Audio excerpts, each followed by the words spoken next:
नमस्कार मंडळी, स्वागत आहे तुमचं आपल्या चॅनलवरती. मित्रांनो, काळ बदलतो तशी नक्षत्रांची आणि ग्रहांची चालसुद्धा बदलते. आजचा हा व्हिडिओ खास तुळ राशीच्या लोकांसाठी आहे. 3 जानेवारी पौष पौर्णिमा ते मकर संक्रांतीपर्यंतचा हा काळ मी म्हणेन की तुमच्यासाठी थोडा भयंकर किंवा आव्हानात्मक असू शकतो. त्यासाठी सावध राहा. मी तुम्हाला घाबरवत नाहीये, पण येणाऱ्या संकटाची पूर्वकल्पना देणं हे माझं काम आहे. या काळात नेमकी कोणती संकटं येणार आहेत, तुम्हाला कोणत्या लोकांपासून सावध राहायचं आहे आणि स्वतःचा बचाव कसा करायचा, हे सर्व आपण आजच्या व्हिडिओत सविस्तर पाहणार आहोत. हा व्हिडिओ शेवटपर्यंत नक्की बघा, कारण व्हिडिओच्या शेवटी मी एक असा उपाय सांगणार आहे जो तुमच्यावरील हे संकट टळू शकतो. पुढे जाण्यापूर्वी जर तुम्ही चॅनलवर नवीन असाल तर आत्ताच सबस्क्राईब करा आणि बेल आयकॉन दाबा. तुम्हाला काय वाटतं, ग्रहांच्या चालीचा आपल्या आयुष्यावर खरोखर परिणाम होतो का? तुमचं मत कमेंटमध्ये नक्की सांगा. तर तुळ राशीच्या मित्रांनो, 3 जानेवारीला पौष पौर्णिमा आहे. इथून पुढे तुमच्या राशीच्या कुंडलीत ग्रहांची अशी काही युती होत आहे जी तुमच्या मानसिक शांततेवर परिणाम करू शकते. मकर संक्रांतीपर्यंत सूर्य आणि शनीची स्थिती तुमच्यासाठी काहीशी कठीण आहे. या काळात तुमचा राशी स्वामी काहीसा कमकुवत होणार आहे. यामुळे काय होईल तर तुम्ही घेतलेले निर्णय चुकू शकतात. तुमच्या कामात अडथळे येऊ शकतात. पण सर्वात जास्त धोका हा बाहेरच्या लोकांपासून आहे. मित्रांनो, तुमच्या आयुष्यात असं कधी झालंय का की तुम्ही एखाद्यावर खूप विश्वास ठेवला आणि त्यानेच तुमचा घात केला? जर असं झालं असेल तर हो असं कमेंटमध्ये लिहा, कारण हा काळ तुमच्या विश्वासाची परीक्षा घेणार आहे. तर तुळ राशीच्या मित्रांनो, आता वळूया सर्वात महत्त्वाच्या मुद्द्याकडे. तुळ राशीच्या जातकांनी या काळात खालील प्रकारच्या, म्हणजे मी जे काही सांगणार आहे पुढे, त्या लोकांपासून 4 हात तुम्ही लांबच राहा. सर्वात प्रथम म्हणजे गोड बोलणारे शत्रू. तुमच्या आसपास असे काही लोक असतील जे तुमच्या तोंडावर खूप गोड बोलतात, तुमची स्तुती करतात.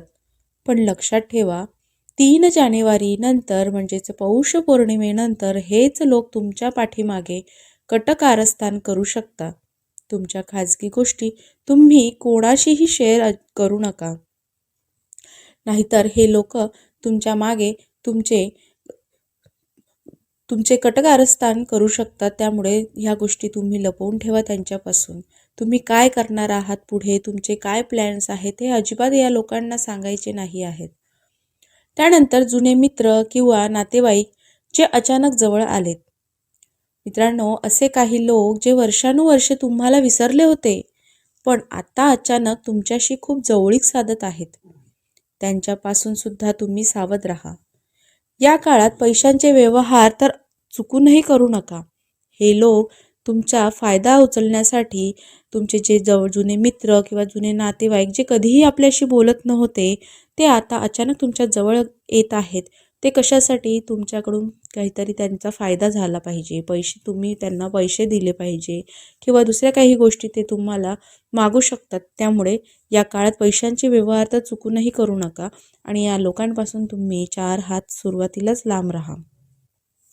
तिसरी गोष्ट म्हणजे कामाच्या ठिकाणी असलेले काडी लावणारे लोक. मित्रांनो, ऑफिसमध्ये किंवा व्यवसायात तुमच्या प्रगतीवर जळणारे लोक सक्रिय होतील. तुमची एक छोटीशी चूक कशी मोठी करता येईल याकडे त्यांचा कल असेल. त्यामुळे ऑफिसमध्ये किंवा व्यवसायामध्ये तुम्ही या लोकांपासून सावध राहा. तुम्ही तुमचं काम करा, प्रामाणिकपणे करा. तर मित्रांनो, माहिती महत्त्वाची वाटत असेल तर व्हिडिओला आत्ताच लाईक करा. तुमची एक छोटीशी, तुमच्या एका लाईकने आम्हाला अशाच महत्त्वपूर्ण माहिती देण्यास प्रोत्साहन मिळते. त्यामुळे व्हिडिओला पटकन लाईक करा. तर मित्रांनो, या काळात म्हणजे 3 जानेवारीपासून ते मकर संक्रांतीपर्यंत काय काय गोष्टी घडू शकतात तर जर तुम्ही सावध राहिला नाहीत तर तुम्हाला हे खूप अवघड जाणार आहे. तर मी ते काही गोष्टी सांगणार आहे, त्यापासून तुम्ही पहिलेच सावध राहा. तर सर्वात प्रथम म्हणजे आर्थिक नुकसान. गुंतवणुकीत अचानक तोटा होऊ शकतो, त्यामुळे लक्षपूर्वक सर्व आर्थिक जे व्यवहार आहे ते तुम्ही सावधपणे करा, नाहीतर तुम्हाला तोटा होऊ शकतो. दुसरी गोष्ट म्हणजे कौटुंबिक कलह. घरामध्ये विनाकारण वाद होतील. विशेषतः जोडीदाराशी असलेले संबंध तणावाचे राहू शकतात. त्यामुळे जरा बोलताना, वागताना, घरामध्ये वावरताना तुम्ही थोडं विचार करून सर्व गोष्टी करा, जेणेकरून घरामध्ये वाद होणार नाहीत. तिसरी गोष्ट म्हणजे आरोग्य. मानसिक तणावामुळे जे ऑफिसमधलं असो किंवा आपल्या व्यवसायात धंद्यातलं असो, या तणावामुळे तुमचे डोके दुखणे किंवा झोप न येणे यासारखे तुम्हाला त्रास जाणवू शकतात. त्यामुळे आपल्या आरोग्याची काळजी घ्या. तुळ राशीच्या मित्रांनो, तुम्हाला सध्या काही मानसिक दडपण जाणवतंय का? तर ते कमेंट करून नक्की सांगा, आपण त्यावरती चर्चा करूया. तुम्ही अजूनही हा व्हिडिओ बघताय याचा अर्थ तुम्ही तुमच्या भविष्याबद्दल गंभीर आहात. ही खूप चांगली गोष्ट आहे. अर्धवट माहिती नेहमी घातक असते.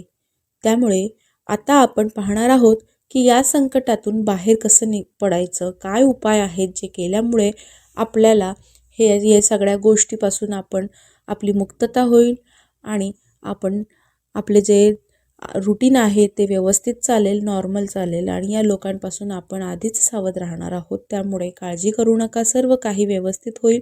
मी जे काही उपाय सांगणार आहे ते तुम्ही मन लावून करावे. तर तुळ राशीच्या लोकांनो, घाबरून जाऊ नका. जो सावध असतो त्याचा नेहमी विजय असतो. त्यामुळे अजिबात घाबरू नका. तर या दिवसांमध्ये तुम्हाला काय करायचं आहे? मौन पाळा. या काळात कमी बोला. जितकं जास्त बोलाल तितके जास्त वाद होतील. त्यामुळे अजिबात कोणाशीही डोकं लावू नका. तुमचं तुम्ही कामं करा आणि इतरांशी अजिबात वादविवाद करू नका. त्यानंतर तुम्हाला कुलदेवतेची उपासना करायची आहे. तर ती कशी करायची आहे? दररोज सकाळी आपण आंघोळ वगैरे केल्यानंतर जेव्हा आपण देवपूजा करतो तेव्हा दररोज सकाळी कुलदेवतेचे स्मरण करा. थोडा वेळ तुम्हाला मनाला शांती मिळेल आणि हे जे वाईट विचार वगैरे आहे ते सगळे निघून जातील. तिसरी गोष्ट म्हणजे हनुमान चालिसा. 3 जानेवारी ते मकर संक्रांतीपर्यंत दररोज तुम्ही हनुमान चालिसा वाचा. यामुळे तुमच्यातील नकारात्मक ऊर्जा दूर होईल. त्यामुळे मन लावून तुम्ही हनुमान चालिसाचं पठण करा. तुम्हाला जेव्हा जमेल तेव्हा तुम्ही करा, सकाळी करा, संध्याकाळी करा, पण दररोज हे एकदा तरी तुम्ही हनुमान चालिसा म्हणा. त्यानंतर या ज्या काळामध्ये तुम्हाला शक्य असल्यास या काळात काळ्या रंगाचे कपडे घालणं टाळा. अजिबात काळ्या रंगाचा वापर करू नका. त्याने काय होते, काळा रंग हा आपल्याला सर्वांना माहिती आहे की आपण अशुभ मानतो. त्यामुळे या वाईट काळामध्ये तुम्ही काळा रंगचे कपडे घालणे टाळा.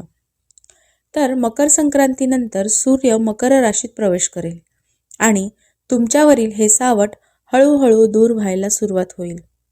पण तोपर्यंतचा हा 10 ते 12 दिवसांचा जो काळ आहे तुमच्यासाठी एक प्रकारची अग्निपरीक्षा आहे. या काळात कोणालाही जामीन राहू नका किंवा कोणासाठीही गॅरेंटर बनू नका. तुमचं काम आणि तुम्ही, बस इतकाच वाद ठेवा. तर मित्रांनो, तुळ राशीसाठी हा काळ नक्कीच आव्हानात्मक आहे, पण तुमची सतर्कता तुम्हाला वाचवू शकते. कोणावरही आंधळा विश्वास ठेवू नका.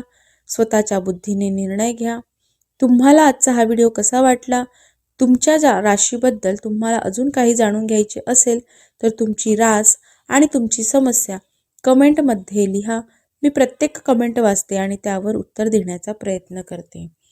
तर जाता जाता पुन्हा एकदा आठवण करून देते, व्हिडिओ आवडला असेल तर लाईक करा. तुमच्या तुळ रास असलेल्या मित्रमैत्रिणींना हा व्हिडिओ शेअर करा, जेणेकरून तेही सावध होतील. आणि अशाच माहितीपूर्ण व्हिडिओसाठी आपल्या चॅनलला सबस्क्राईब करायला विसरू नका.